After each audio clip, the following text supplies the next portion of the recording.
Breaking news. Panchayat ఎన్నికలు ముగిశాయి. సర్పంచులు బాధ్యతలు చేపట్టారు. కానీ ఈ ఎన్నికల్లో ఓటమి పాలైన ఓ అభ్యర్థి చెబుతున్న మాటలు ఇప్పుడు అందరినీ ఆలోచింపజేస్తున్నాయి.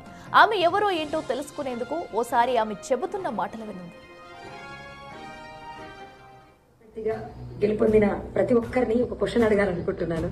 అనా, మీరు 5,000 ఓట్లుంటే కోటి పైన ఖర్చు పెట్టారు. ఎట్లా రికవర్ అవుతాయి? మాక్సిమం నెలకి 5 లక్షల పైన ఫ్రాడ్ చేయాలని అవి రికవర్ అవ్వాలంటే.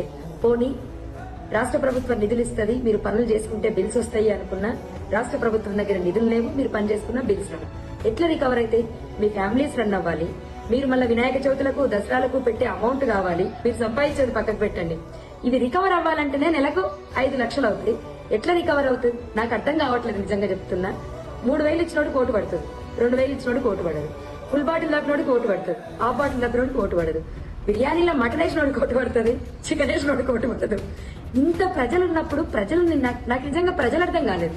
అన్నిటికన్నా నేను బాధపడ్డ విషయం ఏంటంటే, బీటెక్లు ఎంటెక్లు చేసి కూడా జస్ట్ 2,000 ఇచ్చి ఒక బిర్యానీ పెట్టి బ్లాక్ డాగ్ ఇస్తే ఓటేసి, ఇంత దౌర్భాగ్యపు వ్యవస్థలో చదువుకున్న వాళ్ళు ఉన్నప్పుడు ఎవరైనా ఏం చేయగలుగుతారు? దేశం ఎట్లా మారుతుంది? నాయకులను ప్రశ్నించే హక్కు మీకుందా? చదువుకున్న యువకులకు నాయకులను నిలదీసే హక్కు ఉందా? లేదు. మీకు ముమ్మాటికి హక్కు లేదు. నిలదీస్తే నిజంగా చెప్తున్నా, అది మీ తప్పు కూడా. నేను చెప్తున్నా, ఏ హక్కుతో అడుగుతారయ్యా మీరు గెలిచిన నాయకులని? ఏ హక్కుతో అడుగుతారు? బుద్ధుందా? నిజంగా చెప్పాలంటే 2,000 full bottle black dog bottle food, వీటి కోసం ఓట్లు అమ్ముకునేటోళ్ళు రేపు ఎట్లా అడుగుతారు? నాయకులను ఎట్లా ప్రశ్నిస్తారు? మీరు ఇప్పుడు ఫోన్ చేస్తారా? నాకు ఈ పనులు కావాలి, ఆ పనులు కావాలని అంటారా? మీరు చేస్తే వాళ్ళు ఎత్తుతారా? వాళ్ళ తప్పేముంది? నిజంగా చెప్పాలంటే వాళ్ళు బిజినెస్ చేశారు, మీకు ఓటు వాల్యూ ఇంత అని చెప్పారు, మీరు అమ్ముకున్నారు. ఇంకెందుకు? ఒకసారి అమ్ముడు పోయిన తర్వాత ఇంకెట్లా అడుగుతారు మీరు? నిజంగా చెప్తున్నాను, నాయకుల తప్పు కాదు, ఓటర్ల తప్పు. నీ ధర్మానికి ఈడ వాల్యూ లేదు తల్లి, నువ్వు వద్దమ్మా అని చెప్పారు పెద్దలు. వాళ్ళకి మరొకసారి కృతజ్ఞత చెప్తున్నా. మీరు మారనంత వరకు ఈ సిస్టమ్ మారదు, ఇండియా మారదు. ఒక్కసారి ఆలోచించండి. మన దేశం మారాలి అంటే మీ ఆలోచన విధానం మారాలి. ఎందుకు చదువుకున్నాం? నాకు పడ్డ ఓట్లయితే నాకు పరిచయం లేని వాళ్ళు వేసిన ఓట్లు, ఓన్లీ నా గురించి విని వేసిన ఓట్లు అవి. వాళ్ళకి నిజంగా మనస్ఫూర్తిగా కృతజ్ఞత చెప్తున్నాను. ఒక్కడుగు నేను వేసాను, నాతో పాటు కొన్ని అడుగులు ముందుకొచ్చాయి. ఎంతైతే అంత అయింది, అంతే మొండిగా పోరాడతాను.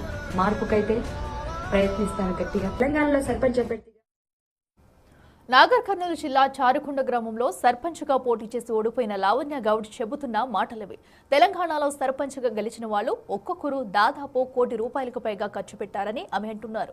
ఖర్చు పెట్టిన మొత్తాన్ని రికవరీ చేయాలనుకుంటే నెలకు 5 లక్షల అవినీతి చేయాల్సిందేనని చెబుతున్నారు. డబ్బు, బిర్యానీ, మద్యం బాటిళ్లకు అమ్ముడుపోయి ఓటు వేసిన వాళ్లకు నేతలను ప్రశ్నించే హక్కు లేదని లావణ్య అంటున్నారు.